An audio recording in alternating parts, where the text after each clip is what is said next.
मैं तुम्हें उस नजर से नहीं देखता। ऐसा कैसे कह सकता है मैते? खैर जो भी हो, अब सब खत्म हो गया। महर, इतनी जल्दी दिल को छोटा मत करो।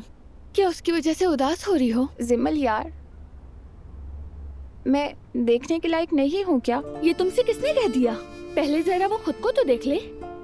शायद वो पागल हो गया है, लेकिन मैं उससे बात करूंगी। जिमल, मैं तुमसे रिक्वेस्ट करती हूँ, प्लीज ऐसा मत करना।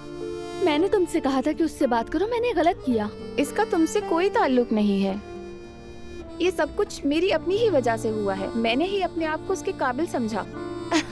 मैं कौन हूँ जो किसी से दिल की बात कहूँ? शाबाश है महर तुम पर, वाह भाई वाह, क्या बात है। महर, तुम एक खूबसूरत लड़की हो। कोई ऐसा नहीं जो तुम्हें पसंद ना करे। देखो, मैं हिजाब करती हूँ ना, इसलिए मैं उसे पसंद नहीं आई। मुझे पता है यही वजह है। ऐसी बात नहीं है, उसकी फैमिली में हर कोई हिजाब करता है। तो हिजाब करना बुरा होता है क्या?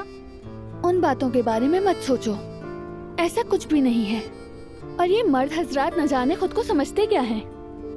तुम भी ऐसे रिएक्ट करना जैसे कुछ हुआ ही नहीं। जब हम उन्हें अहमियत देते हैं तो वो पागल हो जाते हैं। जिमिल, क्या मुझे उससे दोबारा मिलना चाहिए? फिक्र ना करो, हम तीनों इकट्ठे मिलेंगे। हम तो वैसे भी दोस्त हैं, हमेशा दोस्तों की तरह रहेंगे। टेंशन लेने की कोई जरूरत नहीं, समझ गई?